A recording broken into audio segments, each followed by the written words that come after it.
Welcome to Ministry in Motion, where we explore best practices for your ministry in the 21st century. We're delighted that you've joined us. Ministry in Motion is for pastors, for elders and congregational leaders, so welcome. And today's guest is Dr. Albert Reece. Dr. Reece is from Maryland University and he's the Dean of the Medical School. Dr. Reece, thanks so much for joining us today. It's my pleasure. One of the challenges that pastors and elders have is that they frequently work late nights, their days are busy, and their meal times are irregular. Often they're eating on the run. Their sleep patterns are not consistent, and they're expected to rise early and demonstrate a devotional time from time to time. This is pretty tough on their health, and we'd like to explore how a pastor, how elders can care for their health in ministry. So welcome. Thanks so much for joining us. Thank you. Now, we talked about the program and we talked about the importance of numbers. What are some of the numbers that you would consider to be important in a person's health? Well, I think it's, if I may, I think it's very important that a pastor or a leader is in charge of his or her numbers, some basic numbers. Right. They ought to know their height, very simple. Right. They ought to know their weight, Right. very simple. They ought to know their blood pressure. Okay. They could use those two numbers, the height and the weight, and create their body mass index, which is a very nice number to assess how well they're proportioned, as it were. And that could be a very strong indicator regarding health risks. Okay, so the body mass index, let's go straight for this. How is that calculated? How does somebody put that together? Well, it depends on the age of the person. Mm-hmm. You have a young person, very facile with a computer. You can go right in the computer and you can just put the numbers in and the computer will do it for you. Right. Now, someone maybe our age, for example, may do it the old-time way, and that's calculated by the formula. Mm-hmm. And the formula is as follows. It's your weight in pounds. Right. Multiplied by 703. Is that just a random number? Well, it's a as we would call it, a factor. Okay. It's a conversion factor. Divided by your height in inches squared. All right. And that would give you a number that will be a very good guide regarding whether you are normal weight, overweight, or obese. Okay. Well, it just so happens that I've bought my calculator and I'll be a guinea pig. Okay. I'll give it a go. So for body mass index, it's a person's weight in pounds. That's correct. Okay. My weight, I stood on the scales this morning, 184 pounds. Okay. And we multiply that by 703. That's correct. Okay. And then we divide that by Your height in inches. Squared. Squared. So I'm 5'11", which is 71 inches. That's correct. Squared, that's 5,041. And that gives 25.659 and a truckload of numbers after that. So 25.6. What does that number mean, Dr. Reece? Well, that means that you are generally in the normal range. Oh, and I'm being very careful there. The normal range is between 18 and 25, but 25 point something, that's okay. So you're being generous with me? I think that you're right on the edge. Okay, right on the edge. Yes. And so there's normal. Let's start right at the lowest level. Right. What should a person be to be a healthy weight? So the healthy weight, you don't want to be, it's between 18 and 24.9 and 25. Right, Just remember okay. that. That's the normal range. So under 18, you need Underweight. to... Okay. That person's underweight, and Right. such a person would need to really start increasing their caloric intake. Okay. Or maybe reducing their exercise if that whatever it is. But I think in general, increasing their caloric intake. Right, okay. So 18 to 25, yes. you're being kind to me. Yes, let's leave that edge alone. 25, right. Is it because I've got big bones? Can I use that excuse? Not usually. Not Okay, usually. all right. What are the other excuses that you often hear? We'll hear people, my family has always had, is heavy and it's genetic, or my bones are large, or because of my height, or, there are a number of excuses. Okay. But essentially that formula attempts to take into consideration those factors. Sounds like you're going to love my weight down, you're being kind to me. Okay. So around 25, what's the next increment up from that? The next increment is 25 to 30. Okay. And that would be overweight. Right, okay. 25 plus up to 29. And it's good not to be very rigid about those borders. So I'd say 25 to 30 would be overweight. 25 plus to 29.99 would be overweight. Okay. And beyond that All would right. be obese.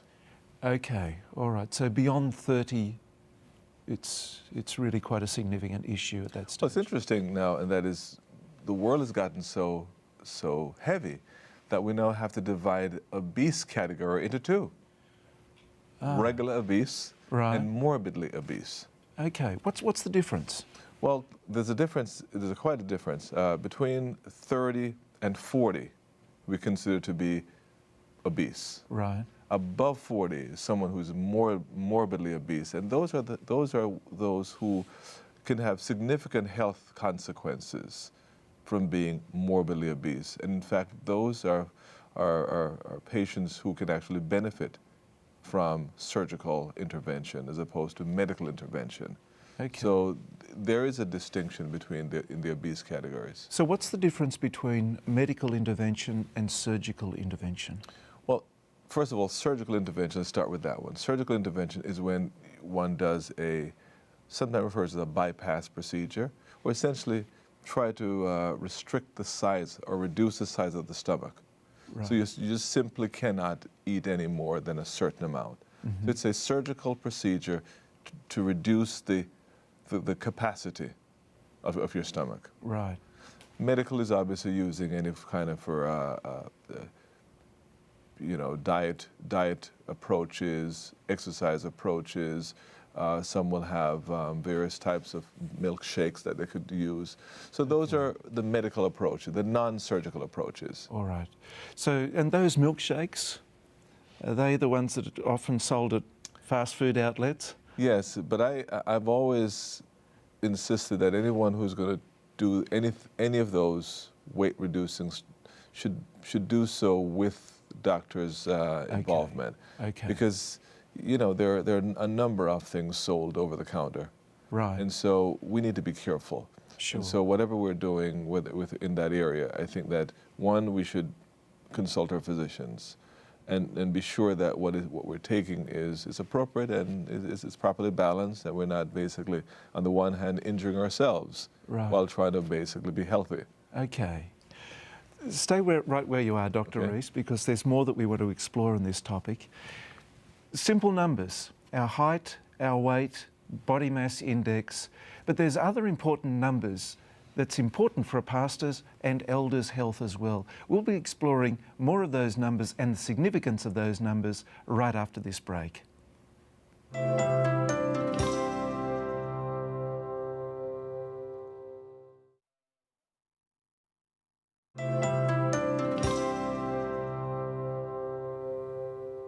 Welcome back to Ministry in Motion, where we're exploring best practices for your ministry, and today we're actually exploring your health, how we can enjoy better health as pastors and elders. And joining us is Dr. Al Reece.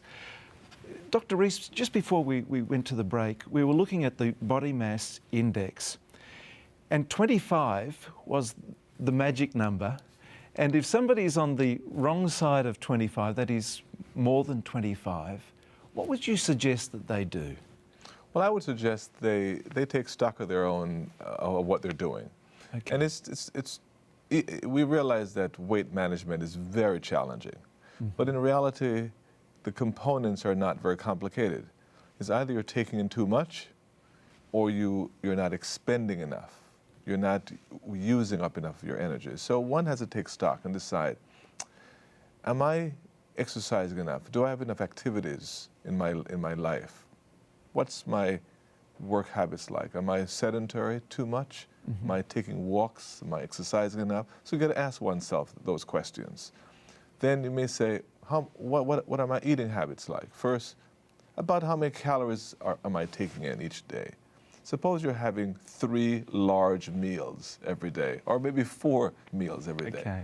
Without knowing the amount of calories, I would probably suspect that you're having too much. Okay. So you may need to take stock of your own habits and try to make some adjustments. So you can either reduce the caloric intake or you increase the activity of the day. And those are simple ways that one can at least begin to adjust their weight and adjust their BMI. And just a simple question, is there a better time of the day to eat, realising you've got to maintain, and feed your hunger at various stages through the day, but is there a better time to eat more calories in the day, and is there a better time to exercise in the day? Well, I think let's start with the calories first. In general, the larger amount of calories you can take earlier in the day, the better for you. So you can taper your caloric intake as the day progresses. Simply because as the day begins, you're going to be exercising or doing various activities. So you'll probably burn off more of it. The worst thing to do is to have your largest meal before you go to bed. Because you're not going to burn it off. Yes. You're going to store it. Yeah. And in a few months, you'll see the evidence of that storage.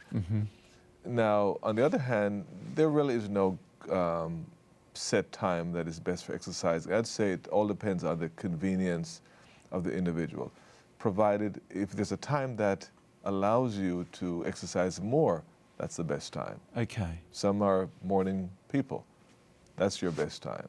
Right. Some exercise best at night. That's the best time. Okay.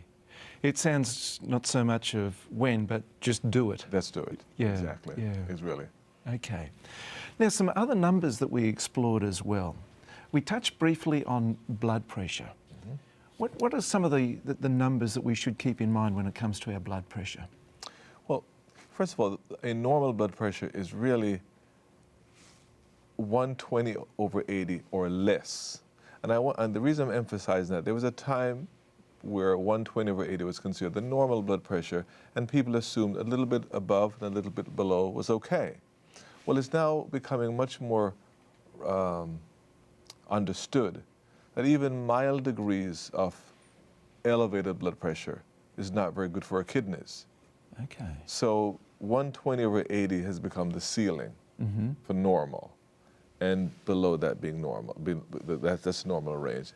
Above that, you're in a pre-hypertensive range, and above 140/90, that's the definition of hypertension. Tell us more about hypertension. What is hypertension? Well, if you think of hypertension almost as a pressure in a pipe, and you think of plumbing or tubing, and there's pressure in that tube, and that would be analogous to our blood vessels. If there's pressure in those vessels, either for a variety of reasons, then that will be high. It's just happens to be blood. High blood pressure, and it's defined by measuring either on the wrist or the arm, in general, and to determine what's the pressure in that arm or in that wrist, reflecting what your bodily blood pressure is like. And anything 140/90 is that magic number. Above that is considered to be hypertension. Right. Okay. Frank hypertension. Right. So you mentioned earlier that high blood pressure has a negative impact upon our kidneys. It seems as though whenever I go to the doctor, the first thing they want to do is take my blood pressure. Absolutely. How else does it negatively impact our body, having high blood pressure? Well, if we think of it this way, that it's not good to have an elevated pressure coursing through your blood vessel. And the blood vessels go into very sensitive areas, whether it be the heart or the brain or the kidneys. Those are the vital organs. Okay. And if you have a constant pressure on those vital organs for a prolonged period of time, they will start having complication. The number 3 cause of death in America, and the world for that matter, is hypertension, stroke.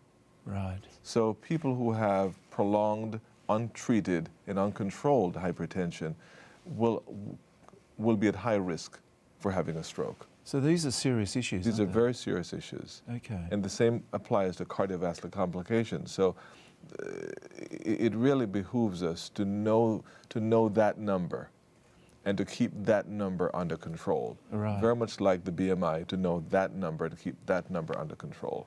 So the numbers we've covered so far are our height, weight, body mass index, and our blood pressure. Yes, very much. How often would you suggest that a person get their blood pressure checked? Well, you know, I think that if possible, I would always recommend picking up a blood pressure cuff in the drugstore and having one at home. Right. So you can do it yourself. Right. And, you know, you could do it, it depends. If you are young and you have normal blood pressure, you may want to take it monthly or so. If you're getting older, you may want to take it once a week. Or if you have high blood pressure, take it once a day. Okay. So it depends on your own condition. But it's something you should know and you should do regularly so that you're fully apprised of your numbers. Right. So those numbers are important, aren't they? Very important. Right. And the point is, you can be in control of those numbers and thus your health. That's important, isn't it? Yeah. I think so. Well, we want to discuss some more numbers with you. Stay tuned. We'll be right back with more of Ministry in Motion. And today's topic, your health, how you can be a healthier pastor and elder.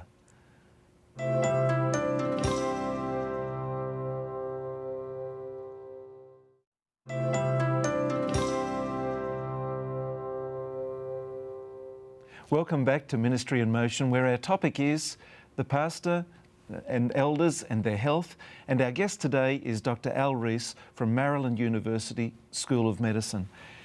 Welcome again. Thank you. Dr. Reece. Now, we've looked at numbers, we've looked at the importance of our height, weight, and also our blood pressure.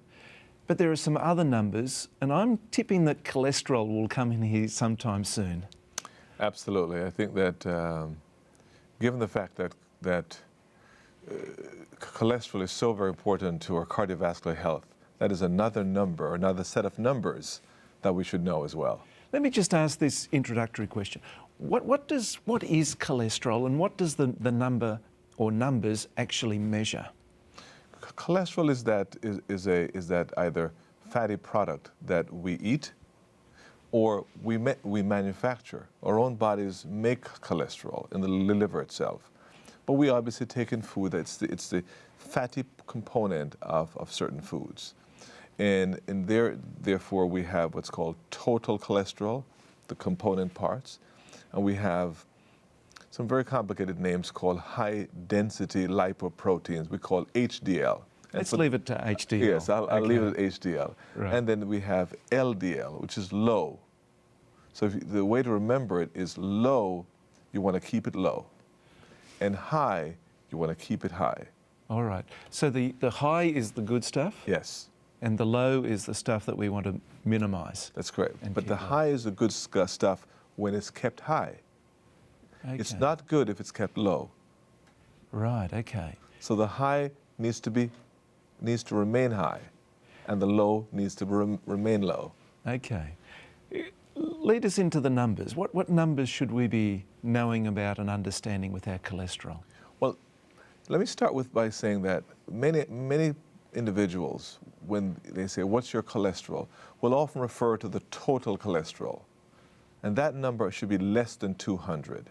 Okay. The American Cancer Society, or American Heart Association, I should say, recommends less than 200. But the more you can have it reduced, Right. the better. So don't aim for 198, aim for 160. Okay. So that's the total cholesterol number. So keep it well under 200. Keep it well under 200. That's a bit better way, well under 200. Right, okay. Now for the HDL, Right.